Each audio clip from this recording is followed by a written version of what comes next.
Professor Potiowsky can get on to his next meeting, and he has lots of them. Most of you know Tom Potiowsky is on our faculty as a macroeconomist. He's also the state economist and a forecaster.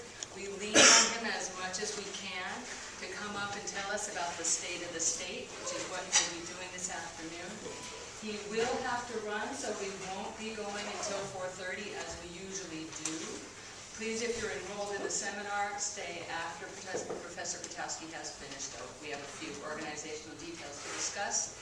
And Tom has agreed to take questions as he goes, and he's an old teacher, so he can handle it if you start to go on.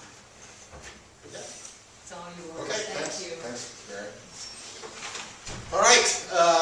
As Mary said, what I do now full-time, after I'm on leave from Portland State here, is as a state economist, and our job is to track where the Oregon economy is headed. And our economic outlook then helps us take a look at where are the tax revenues going to the state. And so it's a combination of what the economy is doing, because people are working, they're getting paid, they're paying income taxes, and that comes in then and also provides, although very little these days for the higher education system, still some money comes in from those taxes. So anyways, I'm going to talk a little bit about the U.S. economy and then the Oregon economy. And we want to keep in mind, on the lighter side, not everything is bad for recessions. At my house, contractors now are showing up on time. It's just wonderful. Our local restaurant changed their happy hour to happy day. So there are some advantages, but of course you have to be one of those that are working and getting income during a recession. Otherwise, it's a pretty miserable time to be in. Well, I'm going to tell you that this recession is over, and I'm not going to tell you why you don't even know that it is. Because it just doesn't feel like it. And why is that the case? So I'm going to take a little bit about the U.S. economy. We take a look at the data, and we see that Oregon has never missed a U.S. recession. It's also never missed a U.S. recovery. And the U.S. supposedly is in recovery, and I think Oregon also is in recovery. Now, when I say that it's never missed basically a U.S. business cycle, it doesn't mean that it's in step 1-to-1. It doesn't mean that Oregon, as soon as the U.S. sees overall is in recession, we follow exactly in step. We may be a little late to the party going down. We may go down a little deeper than the average U.S. measurement is. And we may come out a little later. But always, the truth is, we follow that cycle. So if you take a look at what are some of the underlying things that are happening in the U.S. economy, also help you understand what's happening for the Oregon economy. There isn't an Oregon interest rate or an Oregon mortgage rate that's different than other states. Right? We all basically face the same financial institutions. And thus, when we had the financial meltdown that happened at the end of 2008, we were just as vulnerable to that as any other state. So, let me talk a little bit about here. I have a little theme. Is there speakers on this? Yeah. Well, let's see if this. There are, trust me. A little theme music for Up there. what we're looking at. This is. Oh, wait a second.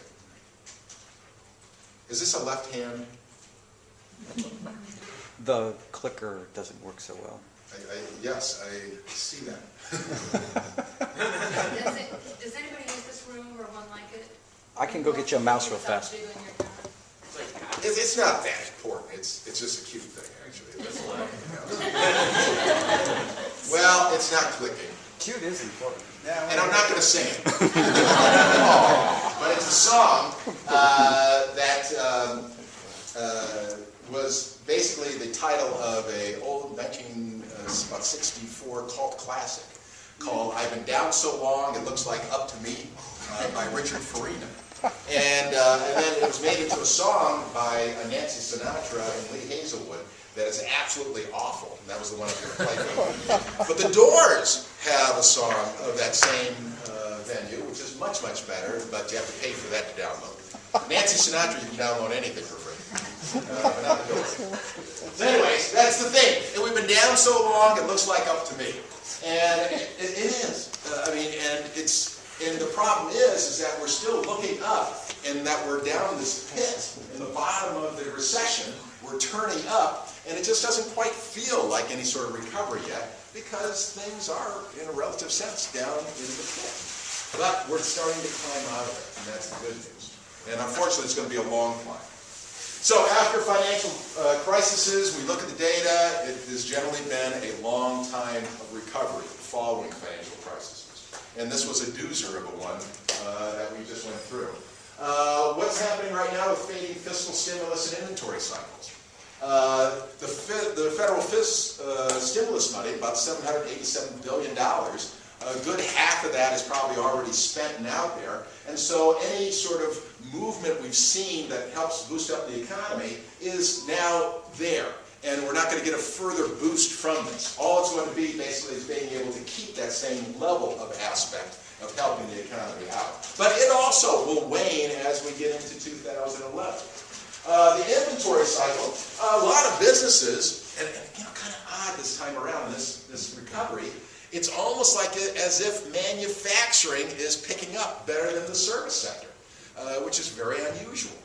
But what we're finding is that manufacturing, although operating at a much lower level of activity, work down all their parts and pieces and anything else they need to make their goods and services down to almost nothing. But they still have to produce something. And so they're starting to make orders for parts. And businesses are now gearing up to provide these parts. And so we're getting this sort of inventory cycle happening, but it is also a cycle. Kind of like it, here you've got the economic engine, and we've put some cables on it. We've got a stimulus cable and the inventory cycle cable, and it's revving the engine up. And what we're worried about is, when we take these cables off, does the engine still keep running? And I think this time around the answer is going to be yes. It did buy us enough time to allow that engine to keep going. But maybe not at the same speed as what we'd like. So what I'm going to offer to you here is that our outlook is that, and this is going to be the same for Oregon, the U.S. economy went at a pretty high rate at the end of 2009. But there's going to be a little bit of softness in 2010. Not back to a recession, but not quite the same kind of growth that we saw before we finally start to take off in 2011. Consumers remain cautious, weakened by the strength of the economy. You know, greed, avarice, excessive wealth for households is so passé. You know, it's just not chic anymore to overspend. And so now they're very concerned about their budgets for the first time, and they're concerned about getting value for the money they spend. And some people think that this is a sort of a demarcation. You know, the households have this epiphany, and now they see the light, and they're going to be much more careful. I'm not quite in that camp. I don't think this is a defining moment like maybe the Great Depression was in households. I think it's just sort of chic right now to be budget conscious and give them some time, a little bit more confidence, and I think we're going to see the pent-up demand from households start to spend again. Not at the same level, and that's going to be a big change, right? Because you just can't get the type of money you could before. John Mitchell from U.S. Bank used to say, people, were spending money from their homes as if their homes were ATM machines. The value would go up, and they take the money out, and they go out and spend it. And they just can't do that kind of spending anymore. So their ability to spend will be somewhat retracted from what we saw, say, in 2004 through 2007. But I think the spending will start to come back. Employment, we're already seeing that. The March employment numbers were up for the U.S., which is a good sign. I'll come back to Oregon about what we're seeing for employment there. And tax revenues, definitely they're down sharply. Well, the federal government could care less. And tax revenues are down. They actually lowered the taxes in order they be down to try to stimulate the economy, because they can deficit spend. State, local governments don't have that option. They've got to balance their budgets. So when tax revenues are down quite dramatically, state and local governments have to make some sort of adjustments for that. And they basically will be a bit of a drag on the recovery that we have right now. Because as you'll see, some of the slides coming up. State and local governments are latecomers to recessions. Institutionally wise, they have their budgets in place, and there's ways they can kind of put money to cover the holes, the shortfalls in their budgets. But those generally are one-time fixes. And then, as they go forward, they don't have those fixes anymore, and they finally have to face something like either, as the state of Oregon did a combination of cutting spending and raising taxes. So, they're latecomers. They tend not to go horribly through the floor during a recession. They also don't shoot up through the moon in expansions. Much more stable, but as they do come down, they're late in terms of the timing of the recession, and it takes them a while to get back up to speed. So, that will be a little bit of a drag. Lots of lines here. It's economics. You've got to have at least one graph that's hard to understand. Right? Part of the course. All this is taking a look at post-World War II recessions for the United States. And it all indexes and saying, what was employment doing just before the recession hit? And then, let's say we take this dotted blue type line here with the boxes on it. We have job losses. Jobs are down about 3% here after about 18 months into the recession. Then a recovery, we start to get jobs back. And when we get back to the same horizontal line up here, we're back to the same employment that we had just before the recession started. So you might look at these as these go down and go up. This is the trough, and this is back to where you were just before the recession started in terms of jobs. And this then says, well, how long does that whole process take? And you notice as things unfolded here through time, they used to be quite deep and then coming out quite sharply, what they refer to as V-shaped recessions. And then they became more U-shaped, and the amount of time, they're not as deep, but it takes longer for labor markets to recover back to where they were. Now, lots of propositions as to why this is the case. Some believe that, well, we've started to move more from a manufacturing sector aspect, a more service aspect. And so service tends to be a little bit more stable, but it just doesn't really react that quickly as you start to come back. As opposed to the earlier days, say in the early 50s, where you lost your job at the steel mill, and so you went to Joe's Tavern and you drank beer and waited to get called back up. Your job was still there, the machinery was still there, and they could start up very, very quickly. And these days, there's not quite that aspect. The service sector is not that kind of jumping around as manufacturing is. That's one of aspects of why they think this is happening. Now, what do we have? We have the big red line that comes down here. So we've got two things going on. It's definitely deeper than we've seen in the past, and it's taking much longer to get out. So we have both of the bad aspects of these recessions, going from where it used to just be deep but short in duration to shallow but longer in duration.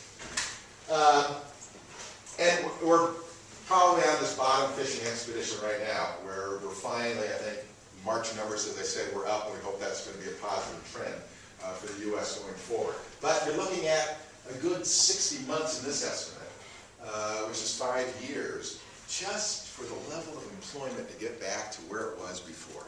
And the sad part about that is, keep in mind, there's population growth, labor force is increasing at that time, and you're not providing, in a sense, additional jobs to meet that additional increase in population. So, tough times. So this is part of the reason why if you're in recovery, you still have lost, over 6% of your jobs, and even though we're talking about recovery, it still doesn't feel like it. The feel-good part of recovery isn't here yet. But it is coming. A couple of other numbers. We use a forecasting firm called Global Insight, international firm that gets paid much more, too much actually, than what they actually give you. But anyway, you can see a kind of a bump up here in 2010, 2011, but still, there's some feeling that that's still probably below long-run potential for the economy. The belief now is real GDP, which is our broadest measure of economic activity, should be somewhere about 3.25 or 3.5 might be more our potential. And also, they believe that you need to get up at least above about 2.5 to 2.75 to have the ability to growth that finally is more job generating in terms of bringing in people to have better employment. Residential investment has just been horrible throughout. This company has quite a large jump up of 27.5%.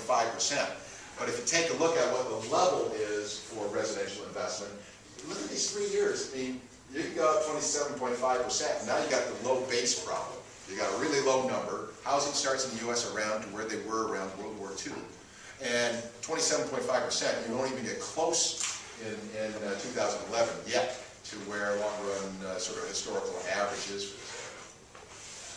Fixed investment was down, but it's actually perking up. Actually, although they only had 1.7 there, it's looking much better. And then I'm going to make some comments for Oregon about this, because it's looking good for Oregon also. State and local governments, here's that aspect. That this, you're down here. They're still positive in 2008, not down very much in 2009, but it's 2010 when the rest of the economy is starting to perk up. They are still a drag on the economy. The adjustment process takes a lot longer. And they don't really bounce out either in 2011, because the budget problems are still existing.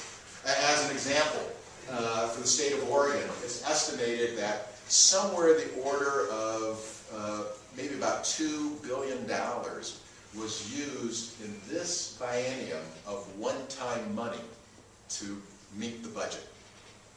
And so as we come into the biennium, which will start July 1, 2011 through 2013, we're not sure that tax revenues are going to grow enough to make up for that hole of these one-time monies. And we're in relatively better position, actually, than other states. Yes? Do you have any idea about the surge in the export-import, and then just why 2011 is, why they kind of converge to the same percent increase, or how that worked out? Well, on this, one is that this was just is a symptomatic of world recession. Everything shut down. People, exports and imports went down. We're having a surge back again. And a lot of this, too, by the way, as we come into 2009, because oil is denominated in U.S. dollars, because the oil prices came down, that was also this one coming down quite a bit. Now, convergence is just that the whole world economy is kind of coming up together. And there's no, I don't think, in what their modeling did, this global insight, rhyme or reason really, as to why these necessarily are sort of close to one another. Just that, we're seeing energy prices are coming back. As our economy gets better, we will import more. As our trading partners do better, they will import more. No huge movement at the moment of the dollar value. I'll have a graph in a little bit to show you that. Some aspect that it's bumped up a little bit right now from where it was just at the end in sort of mid-2009, but the expectation is it's going to come back down a little bit again. So that isn't pushing things around a little bit. So somewhere around there is sort of the explanation.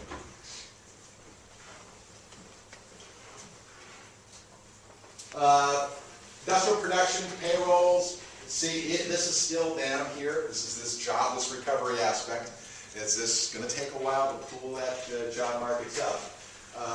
Like vehicle sales, what we're basically seeing is that, boy, these consumers will part with what money they do have to give them the right incentive. Cash for clunkers was pretty successful. But was it successful in providing new car sales, or was it successful in getting people that were going to buy maybe 6 months down the road to buy earlier? And so all we did was bunch up the sales, and we didn't really do much overall to get sales going. And there's probably a little bit of both of that going on. Housing starts, absolutely miserable. So don't expect housing to be an area that's going to pull us out of recession going forward. Consumer Price Index, I'm going to come to that in just a second again. We're very confident that the Federal Reserve will not target interest rates below 0%. Pretty sure they won't. I think 0.2 is pretty low. 0.2 is pretty low, very low. But the whole aspect, and the next slide actually talks about inflation. It really affects all these things right here. Because one of the things we have to be concerned about is, there's trillions of dollars essentially in pipelines waiting to be released. Banks are holding huge amounts of reserves because they're still not quite sure what's on their balance sheets and what they have to cover. But if they start to feel a little more confident, and as time goes on, there's a tremendous amount of reserves that can be leveraged. Now, notice, everybody now today, nobody's an investment banker anymore. You're either out of business or you're now a commercial banker. And commercial banks have always had the ability for leveraging their dollars, as opposed to investment bankers like Goldman Sachs that were leveraging, 1 to 40. It's more the order of 1 to 10 with commercial banks. And so, with a couple of trillion out there, there's some estimate close to $1 trillion of excess reserves are just being held by the banking system. And so multiply that by 10, if they put that to work, that's a lot of money out there. So there's this fear that inflation could be around the corner. And so this view from Global Insight says, hey, it's a pretty benign outlook for inflation. Doesn't look too bad at all. So why is their view that way? Well, let's take a look at a couple things. One is energy prices.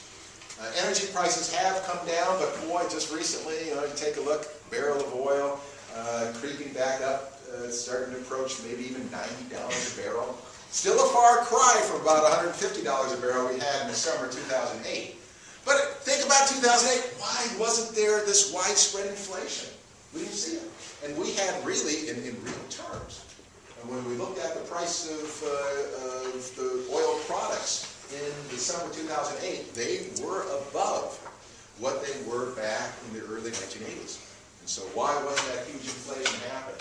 What we essentially had, there's a big difference between all prices rising together, which has to be inflation, as opposed to just a relative price change. And it was a relative price change, it's just a commodity price went up. And what happened to other prices? Well, clothing prices, for example, were going down in the summer of 2008. So all that we saw here was a change in relative prices, and those upper prices weren't basically sustainable. And as the recession started to happen, demand started to wane for energy products, and the price came tumbling down. Now, the outlook is happening that it's starting to, things are starting to perk up. Economy's doing a little better. So they have to be forward-looking. We're starting to get the price of oil going up again. But the expectation is that it's not going to go through the roof like it did before.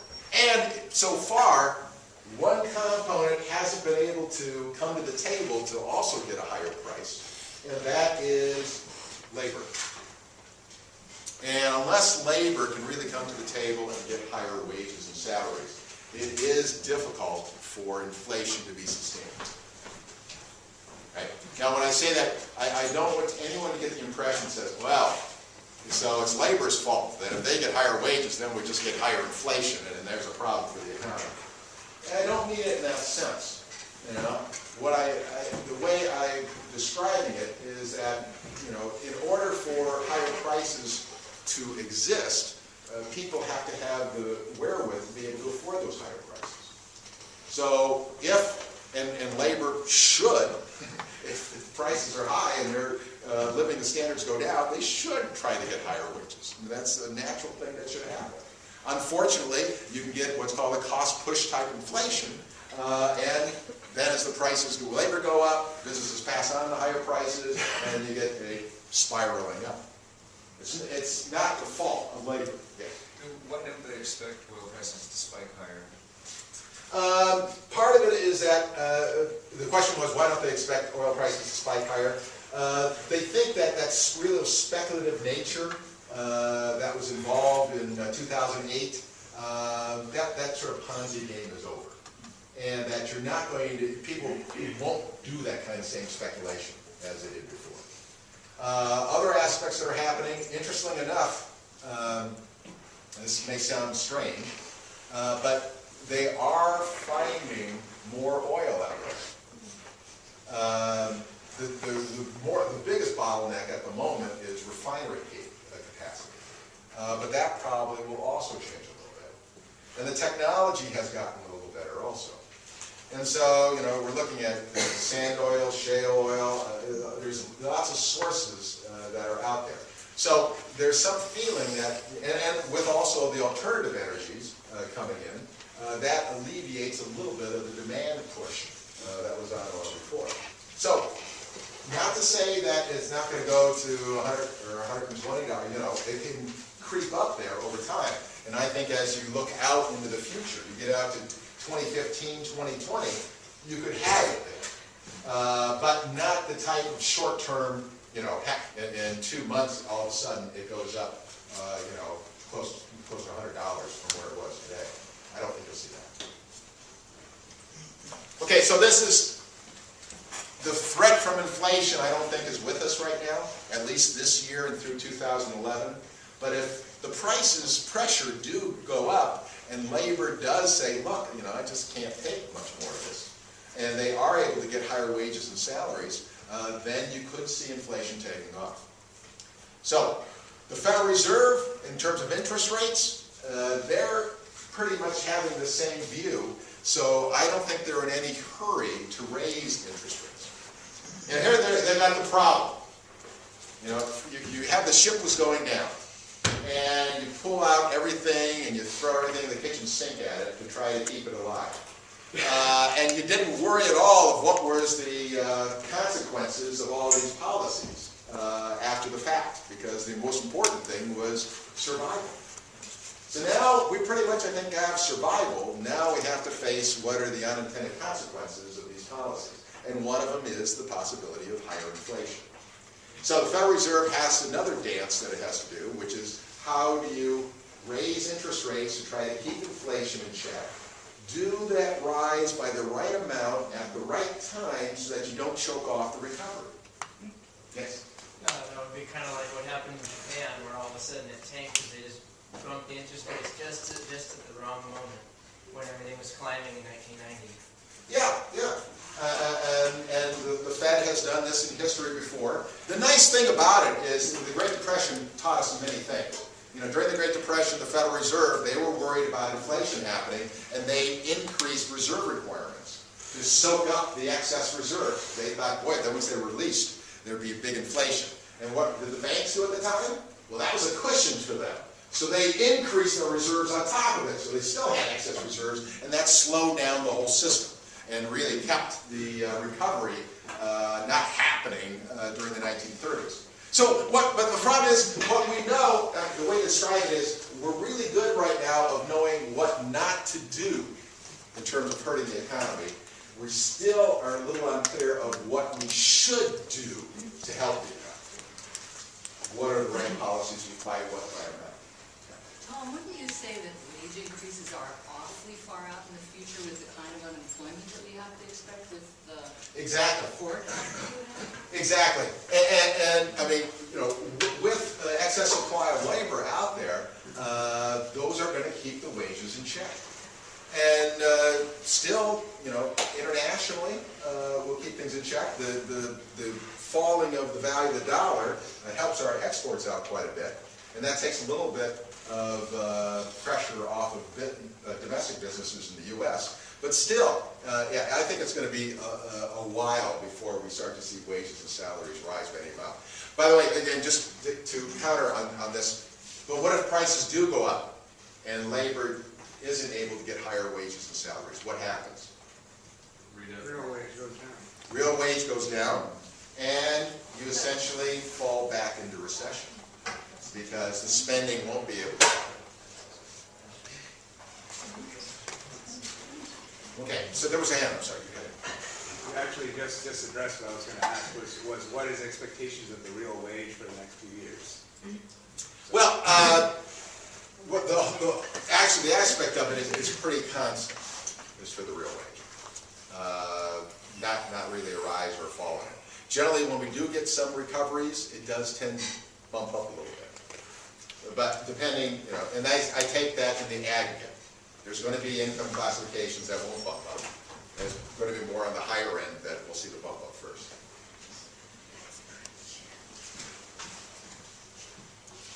All right. This also, I would never, ever try to forecast oil prices.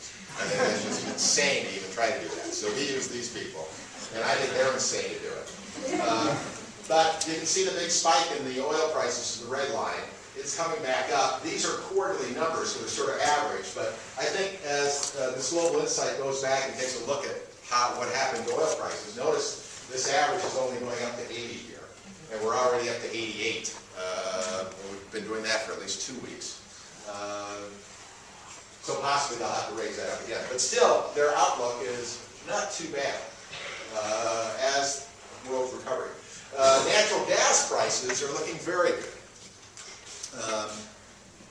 And that's good for households and for businesses. Not if you work for Northwest Natural. But. And then this is the US dollar. You can see how high it was up over here. And it's come down. We had a little bump up. Partly this was when the financial crisis hit. Where do you park your money? People were parking it still in the US because even though there weren't really investment opportunities here, at least there was a feeling of safety that you weren't going to lose your money if you put it into US types of securities.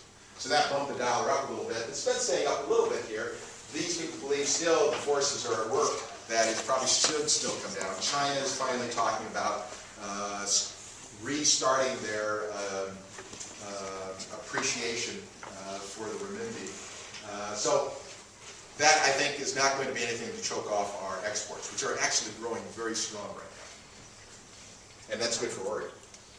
3 scenarios, real quick. Boy, I've got to get into Oregon here pretty soon. The view here is a W-shaped recovery, but not a true W. True W means a double recession. And that is the pessimistic outlook with the red line. The blue line is the baseline, green is the optimistic viewpoint. But still, all of them have, in essence, this sort of softness that occurs just as we're getting into this quarter and the second quarter of 2010. And it's that aspect of the stimulus, the inventory cycles start to go away, and so you have a little bit of drawback, but not falling back into recession. So they're describing it as a lazy W. Right? If you want to be real fancy about it, know your constellations, you can call it, it's the Cassiopeia, right? Which is the lazy W constellation. Okay, bottom line real quick here. The technical recession in the U.S. did end sometime this summer, but that's still very high unemployment rates going forward through 2010. Credit markets are easing. You talk to a lot of companies. Lines of credit are starting to open up. There's discussions among, especially in Oregon, we've heard this with bankers. Regional banks are saying, you know, we're going to still stay away from these residential home developers. We're going to stay away from commercial real estate developers. But we still like to make money. So what are we going to do? So they're thinking of actually branching out and being more into regular businesses and providing them with lines of credit. So that's starting to open up. The one that isn't, and this is why housing is not going to lead us anywhere out of this problem, is with commercial real estate and with residential development. Housing market is still fragile. Inflation is not a threat. Growth has returned, but it's going to remain below potential. And this is some of the aspect of, businesses are operating at lower levels of activity. When do you start to hire people? Well, you start to see orders start to go up. What do? Well, you have your skeletal workforce, you work them a few more hours. You take away some of their furlough days. Maybe as things really start to improve, you start to work them overtime. But you really want to make sure that recovery has legs to it before you do permanent hiring. And so they are going to wait to make sure that this is truly a recovery going forward before we start to see some real job hiring in the permanent sense. And I think all that I described, I would add, Oregon's going to look very, very much like this. Okay, real quick here. 10.5% unemployment for February. This Tuesday, the Employment Department releases the March numbers. We're hoping that's going to show an increase in jobs. But we are down quite a bit from the 11.6% we saw mid last year. Still, though, we're much higher than the U.S. And that's another story in mystery, by the way. Oregon almost consistently, through time, has a higher unemployment rate in good times and bad times than the U.S. does.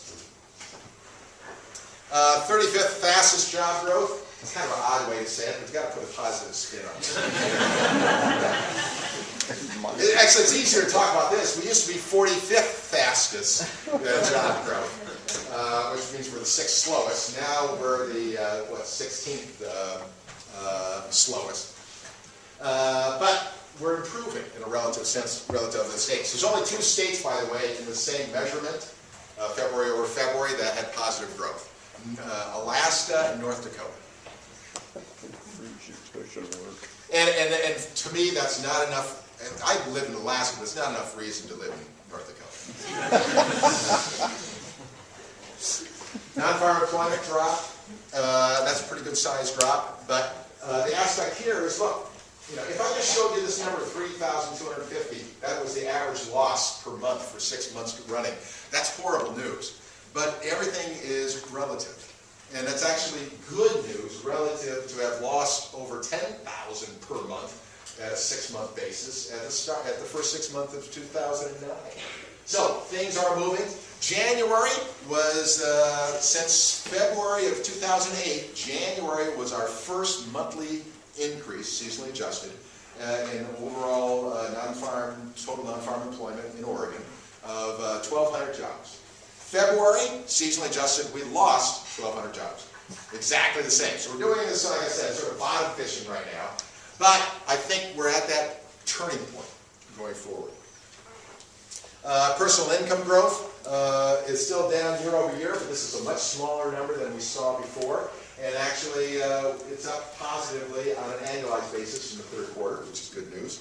4th quarter numbers are in. I should have had those on this. The 4th quarter actually is higher. It's about 3% up for 4th quarter on an annualized basis. And then exports. I'm just going to jump over this because I've got another slide coming up. Money spent from the relief packages. We have about $3.9 billion dedicated to Oregon. And as of the end of last year, we had about 2.5 been awarded. A little less than half has been actually spent in the economy, and it's spent across these areas. And I think just like for the U.S., this may have helped boost us up a little bit, but the impetus of it, the further ability to push us up even farther is past. We'll still have money being spent here, but we shouldn't say, well, we're either going to go faster because of the spending. No, we're up there already, and it will just be basically sustaining us. Yes? I'm looking at the funds awarded versus funds expended. I noticed in employment it's all expended, but in education it's not. Is there why that particular category is not expended fully? Or? Well, I think you just have to talk to faculty members here at Portland State, and they can tell you about the bureaucracy of, no.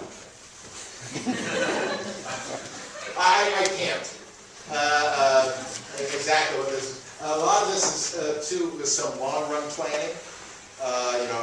We're going to, like all of the stuff that's been spent out in between Kramer Hall and Smith Center here, for example, and around rounds. A lot of that was some of the stimulus money. So a lot of it is in earthquake retrofitting buildings and things like that. So they've got it awarded, but to get the actual work started and so on, especially for these capital equipment type projects, takes a while. Real quick through here, you can see unemployment rates.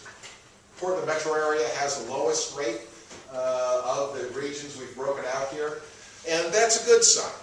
Having 10.3% is not a good sign, but where it used to be, this was up above 12% for a little bit on a quarterly basis. And that was when the manufacturing sector really got hit very hard. And so that's starting to bounce back a little bit. And so this is what we generally see. And generally the metropolitan areas have lower unemployment rates than the rural areas. Part of it is, you know, if you're in an urban area and you lose a job, or a certain company goes under because it was just bad management of a company, it wasn't necessarily economic conditions, there may be other choices to get jobs in different areas. You're in a rural area and one company goes under, the choices are a bit more limited. So tend to have a little bit higher. Plus there's agricultural seasonal aspects, although these are not seasonally adjusted, by the way, inside of here. If you're in a lumber, timber county, yeah, you don't want to be there. Here's just a couple of metropolitan areas. We've got a beaver effect in Corvallis. OSU is just a stable employer. Bend, most of these people are what, construction workers, because they were building like crazy and then it just stopped. This is a view of all the counties, sort of ranked from highest to lowest. You get your timber counties, you get your Deschutes because of the high buildup of the residential overbuilding, and then you come down here, and then you get down here, you got Benton County, that's where OSU is located. Hood River, Gilliam, some of these. Interesting enough, this time around, Washington County, usually with the high tech, back in 2001, they were up in this area. But high tech got hit, but they really did not expand themselves as greatly going into this recession as they did before. This shows just a change from one year to the next. What was 2008, 2009, which is pretty bad in the first quarter of the recession, and then what we're seeing just recently in February. Not much change in Multnomah County, which is right here, about the same here. Some of these other ones, the smaller counties, have some bigger movements. But most of the movements, notice, very few have gone from a lower inflation rate in 2009 to a higher one in 2010. So it's pretty much across the board geographically. Sherman, I don't know what happens there. Median income, take a look. If this is the median, and Oregon is here, and most of the counties are below, that tells you that these really pull it up. Clackamas and Washington especially. Interesting enough, Deschutes, this is, you know, used to be down in this area, but as richer retirees, they've been much better. Here's just a geographic look at those median incomes. You can see where most of the money is really centered around the Willamette Valley. And Deschutes and Morrow really stand out as differences there. Poverty rates, overall for the whole state, we were not very good. But it shouldn't be any surprise. If you're high on median income, you tend to be low on the poverty rate. This is the county look, and you can see the ones that have less than 20%. Polk really is, I think, more a consequence of being close to Benton, maybe a student aspect. Population growth, you can see how Bend was growing absolutely off the charts. And that's been what caused them to grow so quickly, and now it's causing their biggest problem. But notice that all growth rates are down, and this is what we generally see. Population movement tends to slow down in recessions. People tend to stay put rather than moving. Much different than you hear, you know, you're reading the Grapes of War. What do I want to say? Grapes of War. Thank you. You know, where people are moving across the country in the Dust Bowl period, you know, and pretty much those days are over. People pretty much stay put. Oh, where are you going to go when you have a recession that's hit every place? There isn't any greener grass. Except you're in North Dakota, I would still move here if I was outside. Okay, population growth. You can see Deschutes crook because they just couldn't fit enough people in Deschutes. Did I talk? No. In Deschutes County. All right.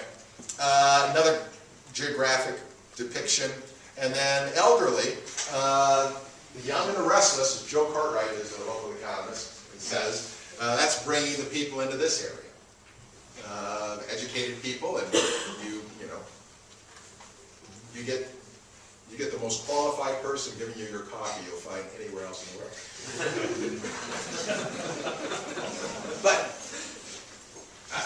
that is believed to be the movers and shakers, though, as we move forward. You get that vitality in your economy with young people that are educated. That's going to be helping you to grow in the future.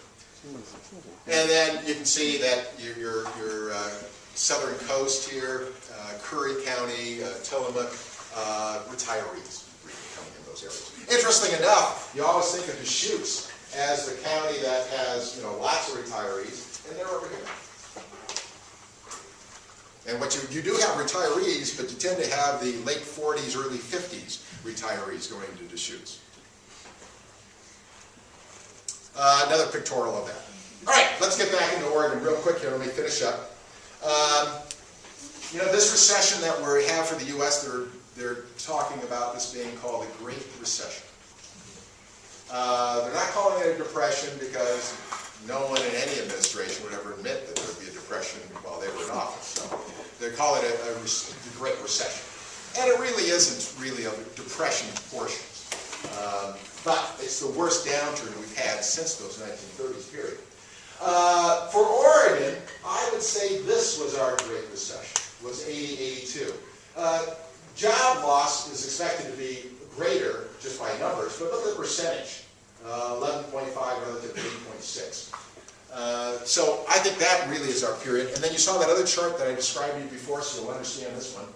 Same thing, but for Oregon. Here's the 80-82 and how long it took off. And this is our expectation here for this one. But that still is out over about 5.5 years before we just get back to the same level of employment. We started to lose jobs at the beginning of 2008. That means sometime in 2013 just to have the same level of jobs. If that's depressing, let me depress you more. Our lost decade. Taking a look at just any of these, take a look at the fourth quarter here, or even the first quarter of 2000 to the fourth quarter of 2010, we still haven't quite gotten back to where we were 10 years ago. And what has happened to population growth during this time? Labor force is higher. Pretty sad situation. Now, on top of that, though, I've taken a period of time that has 2 serious recessions in it. So you want to keep that in mind. What are those numbers? Is that jobs? Oh, I'm sorry. These are the number of jobs, yes. Number of employed. Sorry. Very quick on this. We're actually working this into, have you ever seen a website called Gapmaster? Gapminder? Gapminder, right? And so what we're trying to do is put that in Gapminder and have these balloons which represent job areas, and the size of the balloon represents the number of people employed in this relative to total employment, and how this changes across time.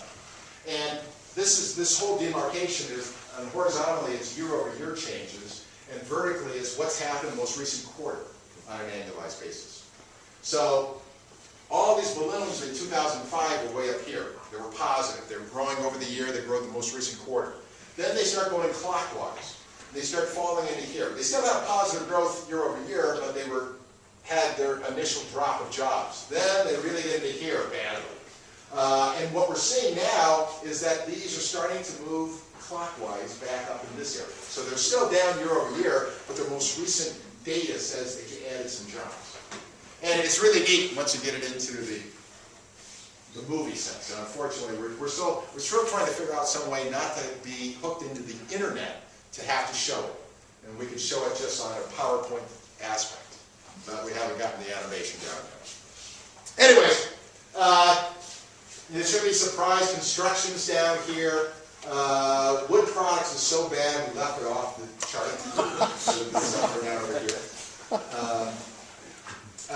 We also split out government excluding education and then public education. Notice they are latecomers to recessions, and they're still up here. Health services never got the memo there was a recession. And part of the demand is just quite strong. We'll have to see going forward that. Yes, sir.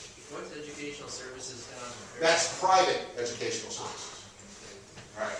Now, Now, the reason why we broke out public education for government excluding education, because when you look at the NAICS codes, National North American Industrial Classification, what would be the biggest balloon up there of all balloons? Government.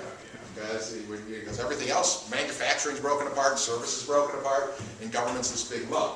And when I give talks out to the public, and I show this, they go, ah, the government, I know, the government's so big, that's no problem. So it's just easier showing some smaller balloons. Initial claims are down, which is a good sign. These are some of the things that we look for to see are things turning around.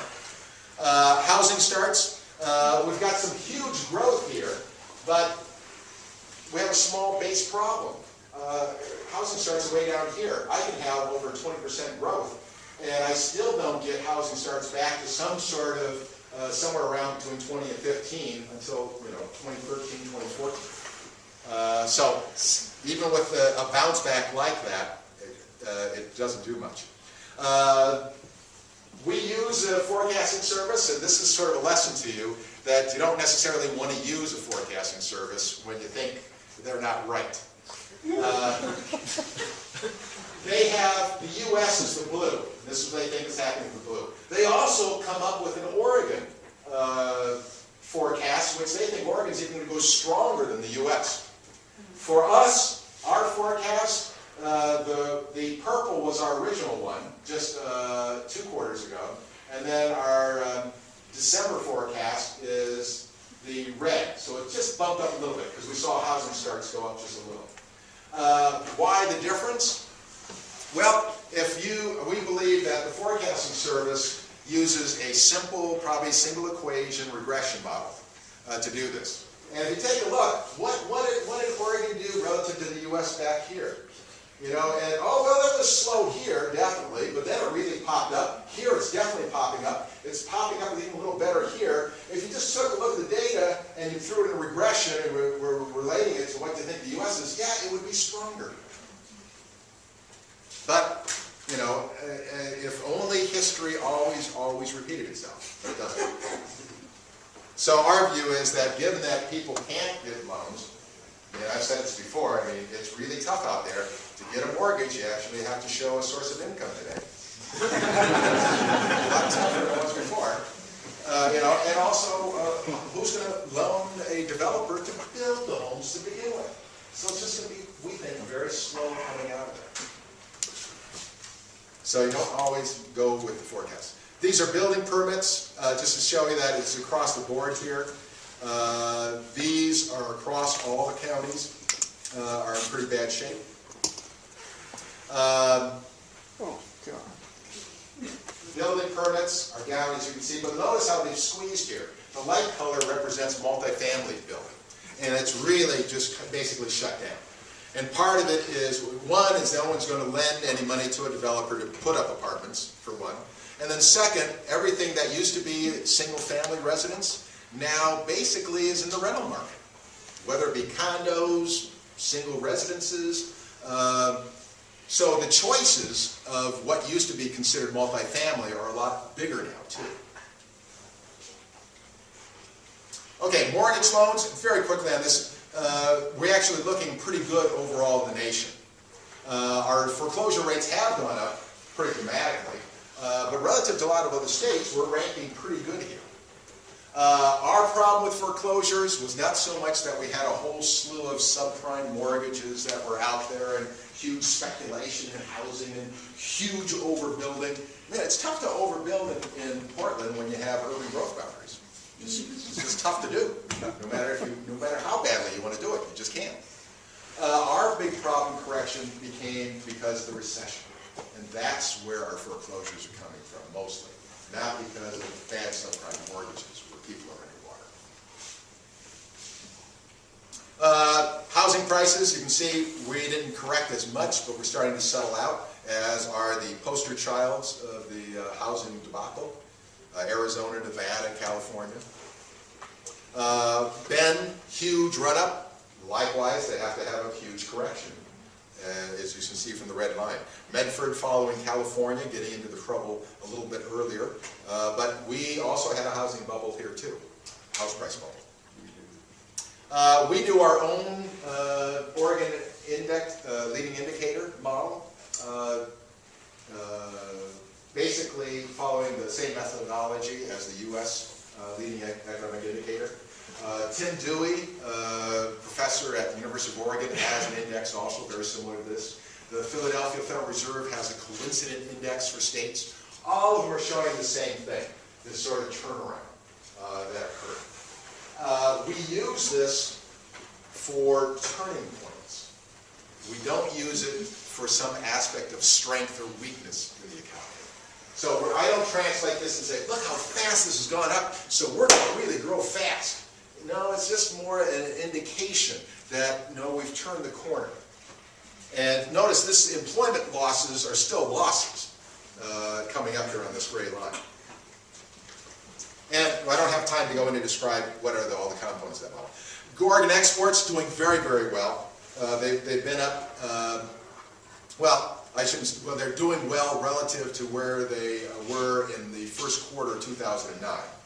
We're still not to pre-recession levels for our employment, for our exports. But the value of the dollar is down. We have a strong connection to Pacific Rim countries. They did not do as badly through this financial mess than, say, the Eurozone did. So they're looking a little better, and China's growing pretty good. So overall, we're seeing this bouncing back quite nicely. Computer electronic products, it shows up here they're up 10.5% year over year, fourth quarter to fourth quarter.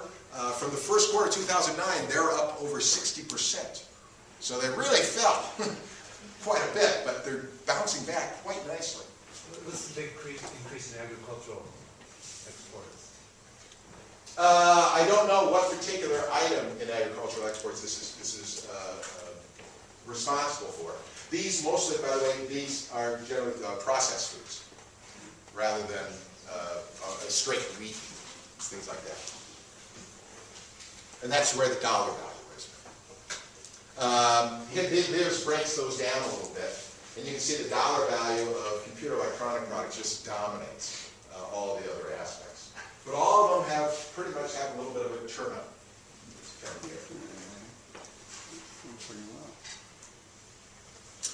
And just to give you an idea about China, it wasn't even on our radar screen back in 1997. And now it is the #1 export destination for Oregon products. These are our forecasts that we do. Sometimes I don't like to show this because it shows that you weren't able to see this way back in March of 2008. We had only like a little softness, and then we think, okay, there's a little recession, we were kind of mild, oh, it's a little deeper. And we finally, and these are last 4 quarters have pretty much been the same way. Now, what that does not mean is that we tweaked the model, got new equations, or we sold our souls to the devil. It doesn't mean any of that. All it means is there are assumptions behind these models of how the economy is going to unfold. And those assumptions have been happening. But it doesn't mean that all of a sudden, if those assumptions aren't right, something happens or throws us off, we'll have to change this outlook. Total employment, you can see that we're down pretty deep there. We're still down in 2010, though I think jobs are going to start growing in the second quarter of this year. And this is when you're doing data analysis, there's always, when you're looking at yearly averages and how they change, they can mask sometimes what's happening in a sort of a quarterly or monthly basis. And we think starting the second quarter of 2010, it's still going to grow through the rest of the year. But the growth is so mild, it's not enough to overcome the annual average numbers. For example, we're in 2009, I'm up here, and I'm losing jobs. The average number of jobs is somewhere in here. Now, in 2010, I maybe lost just a little bit in the first quarter, but now I'm gaining jobs. But if I take the average number out of this number, I'm still below where the average was in 2009. And so it still comes out as a negative number. By the way, these numbers would even be further down if it wasn't for stimulus packages that are out there. So they help a little bit of construction, but not enough to overcome what the problems they faced. Wood products, if you want to talk about depression, this is place that has depression. Right here, 3% growth is the best that this sector has done. And this was the period of time, it's probably the best for the sector in the last 45 years. And 3% is the best growth they can get. Construction was double-digit growth for 3 straight years in this period. So, this is a high-tech industry. They can produce a lot of products with not much more labor. And unfortunately, it's still a secularly declining industry. Okay, this just shows the dead cat bounce thing, where you're way down here, and it's just not bouncing back up, even if you have what looks like relatively strong growth. Just don't get up to very high levels. Computer electronic products, I think this is one place we're too pessimistic. Notice 2010, we still have some job losses overall there, but I've talked with a number of firms in the high-tech industry. Aspects are they're ready to hire, and we're going to be seeing some hiring happen pretty soon here. So they're doing much, much better than what I ever expected they did. Risk of the forecast, upside, downside risks. These are true almost for any state. This is more true for us. And I'm less worried about a China bubble, although there's lots of talk about it. I think they're working it through better than other people have. So I don't think that's going to be that much of a problem for us. Other considerations that are directly towards us, the main one is the impact of measures 66 and 67. There are reputable studies that say we're going to lose jobs when these things pass. There are reputable studies that say we are going to not lose hardly any jobs. We could even gain some jobs through this. So our look is just to take a look and see. We're looking at IRS data that has migration aspects to it to see about people moving out of the state. In fact, by the way, if you look at Oregon and Washington about the net migration, we've had a net out-migration to the state of Washington for at least the last 30 years. Every year is a net out-migration, whether it's boom times or recession times, regardless of tax structures, that's what happens. Anecdotally, well, part of the reason isn't necessarily we think that, the tax structure is the one that causes it. Although it does seem that anecdotally, once again, they're not really hard data on this, people make their money in Oregon, they sell businesses when they move to Washington, or they retire at Washington. Because that's where they can then basically shelter their capital gains. But they don't necessarily, at least, start in Washington, and that's where they're going to make their money. They tend to make the money here. Okay, technical recession is over in Oregon. We think there will still be small job losses this quarter, but we think there's going to be mild job growth the rest of the year. Housing is still going to be dicey here. Not as bad as if you're Arizona or Florida or Detroit. The average price of a home in Detroit now is less than the average price of a new car. Oh, God. Of course, if you want to have the worst type of urban renewal possible, the cheapest, Detroit's doing it. Buying up things for absolutely nothing and bulldozing them down. Okay, housing's not going to lead us out of this thing. In fact, in my mind, there's nothing in essence that's leading us out. It's not like the housing boom at the end, when we got at the end of the 2001, basically through 2003 recession, housing really pulled up. It pulled up construction, it pulled up financial services. And then with the appreciation of the homes, that meant consumers would spend, and it spread throughout the land. There's nothing like that this time. So it's going to be slow going forward. Consumers aren't going to be the ones to do it. So I think, so when I say these are the ones likely to come back first, I don't mean that they pull the rest of us up or anything like that. These are all going to grow slow, but I think we'll see the growth first start to show up in these sectors. Business and professional services has good tie into the high-tech center, which I think is going to come back really first. And that's also where temporary health workers are located in this category. And that's where we're going to see hiring first before we see the full-time permanent hiring. Healthcare, as I said, is doing well. I mean, so many baby boomers like us, I hate to admit it, but we need more health services as we get older, and there's a ton of us out there. And then retail, I think there is that pent-up consumer demand, and I think we're going to see that also. I showed you this before, and I shouldn't show you something that I already showed you once before. Some of you may have not seen this. This is just an example of playing with numbers. These are general fund tax revenues and the growth rates over bienniums. The state is in a true budget biennium. It's a 2 fiscal years. And what they do is they try to confuse everyone and have software that doesn't work right because their software is based on calendar years. And so they start at July 1 of an odd year, and it ends in June 30th of the next odd year for a 2-year period. That's a biennium, made up of 2 fiscal years.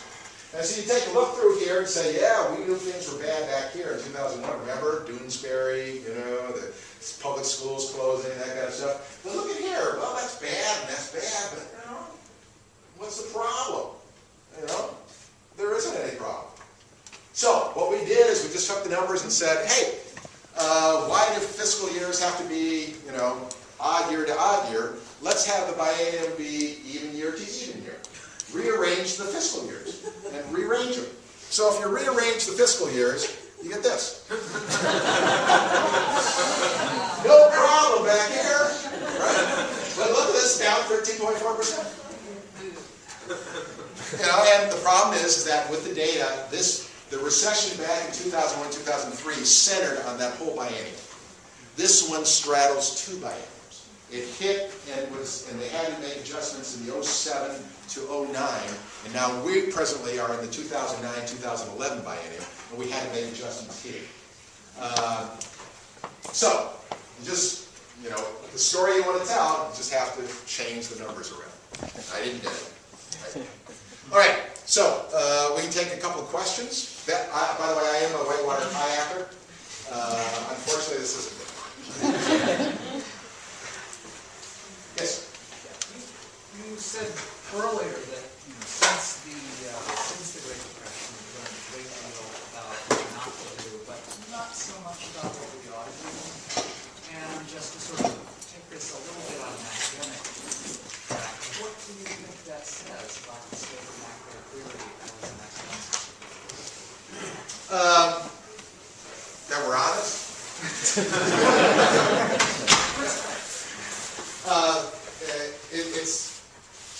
It's kind of funny. The whole financial problem that happened is, by the way, not just what I would call a macroeconomic problem. It's also a microeconomic problem. It really stems, those who have taken macroeconomics and so on, and may have read over areas of what's called the micro foundations of macroeconomics. And so there's a lot of blame for both the microeconomists and the macroeconomists on this. And I think part of it is we really felt that we could build up what would be true on an individual basis and truly aggregate it. There wasn't anything like a fallacy of savings idea that Keynes had, where individual savings is good for a household, but if everybody collectively does that, it could mean that there'd be less spending in the economy, you have a recession, and then everybody collectively has to save less because of the recession, even though they were attempting to save more. So I think we have to go back to those aspects, taking a look probably a little bit more at institutional arrangements.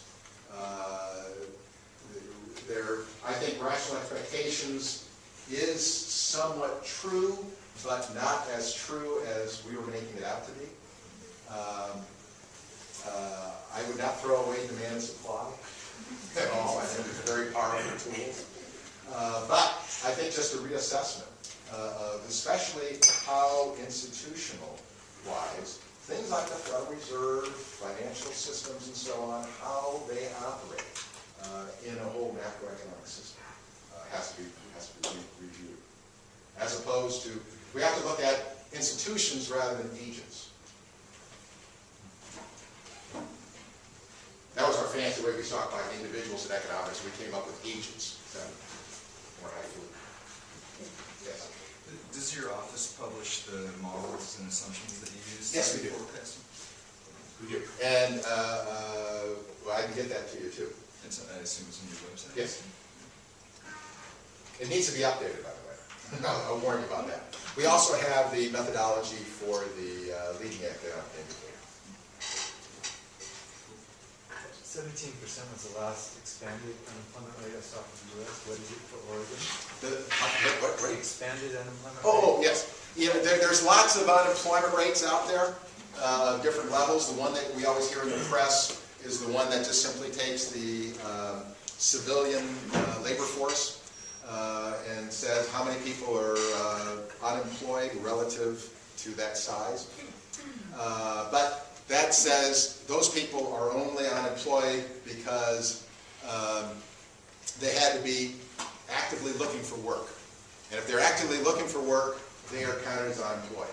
If you were a person that said, you know, I've been looking and looking, and I'm just not going to waste my time, I'm not looking, you're not considered unemployed. Even though you have a hardship and you'd like to have a job, you're not considered in that statistic. So they've come up with these broader measures of unemployment. And the gentleman here is saying that we saw about 17% for the U.S. Oregon's view on this, and unfortunately these statistics always lag, so they're older in terms of when they compile it. Oregon's somewhere in the 18-19% in that expanding. And I don't know the exact definitions of them. It's the discouraged worker, and it's you're not working at your full potential. That group is also in there, and so it's sort of the broadest measure. There's something like about 5 different of these sort of unemployment measures. Yes? Thank you. It's kind of the same. For your discussion, does job mean full-time 40 hours a week or anything that you get paid for? Yeah, Because I have 2 part-time jobs that took me a very long time to find, and I'm happy with that because, you know, I won't tell you my story, but it works. Yeah, well, this, what we might say is that this is not a number of persons per se, this is number of jobs. So, for example, you'd be 2 jobs. Yeah, but you'll still be one. Because this is employer survey, and that's the most up-to-date data that's available. The employer surveys ask companies, how many people you got working for you? And it doesn't matter if you're part-time or full-time. Oh, okay. And so it's a very broad measure. So it's number of jobs is what we're showing, rather than necessarily number of people.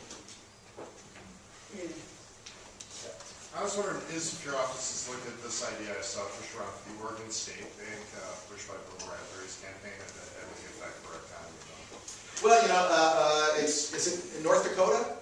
Yeah. It's the one that has the state bank that at least says it's been fairly successful. Yeah. I think North Dakota ain't in trouble because nothing happens in North Dakota. But anyway, no, we haven't specifically, you know, looked at that possibility. But a lot of states are starting to look at that, and the reason is that, you know, right now banks are sitting on huge reserves. You know, they've been provided with all this money, try to shore them up. And what they're doing is they're still a little scared about their financial situation. They're looking at their portfolio, and they want to make sure that these things are still going to be okay on the books. So they want to have backing. What we'd like to do is to see some of that money being provided for loans, for businesses, for their lines of credit and stuff like that. So the idea of a state bank is to try to provide that capability. And I think what you're going to see, you're going to hear a lot of talk about that, and what that basically will be is jawboning by the states to try to get the private sector to move. But I don't know to what extent we'd actually see that. You need to remind them of the federal funds market. The federal funds market. All bank reserves go to New York every night. That's what the federal funds market is. The proposition you keep the money in the state is simply technically silly. Yes. Yes. I mean, you know, we have no boundaries as to where financial capital can flow to. And the part right now is that, you know, usually what happens is when one bank has excess reserves and another bank is deficient in reserves, they loan it overnight. So it looks good on the books. They've met their reserve requirement, and then they send it back the next morning. So what we're seeing right now is that if any of that action's happening, it's only to try to shore up their loan loss reserves that the regulators are asking them to have, rather than some bank that says, hey, I'm in a hot area, and I want to do this, and now there's another area that tends to be over-saving, so they have more reserves than they need, and they can put that money to work back and forth, and a nice flow, and that works pretty well. And right now, it's just not working all that. Related to that, there's a movement on to bring, for people to have money more locally, so shifting away from, my mortgage is at a Citibank, to having your mortgage with a local credit union.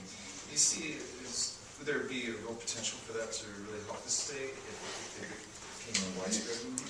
I don't think so. Here, in my mind, the better that capital can flow across state lines and go to where it's needed, is going to work better. If it was all just local, for example, if we have population growth here and needed to grow, it's possible that we wouldn't have enough funds here to provide that growth. If you, I know there's no growth people. Well, that sounds good to me, no growth. But if you want growth and so on, then I think you need to have that flow of the capital to go to where it's desired to be. At least in terms, if you desire means a return on the money. By the way, we are seeing, by the way, local credit unions and so on do get more money. Credit unions are having a problem of what to do with all the money they have, because they weren't involved very heavily at all in home mortgages. Car loans and things like that is their bread and butter. And so they're seeing as somewhat safe. So they've already had, the local ones have had quite a flow in. But what we're going to probably see is a few more regional banks starting to go belly up, because they concentrate on local real estate development loans. And that's what we're seeing some trouble at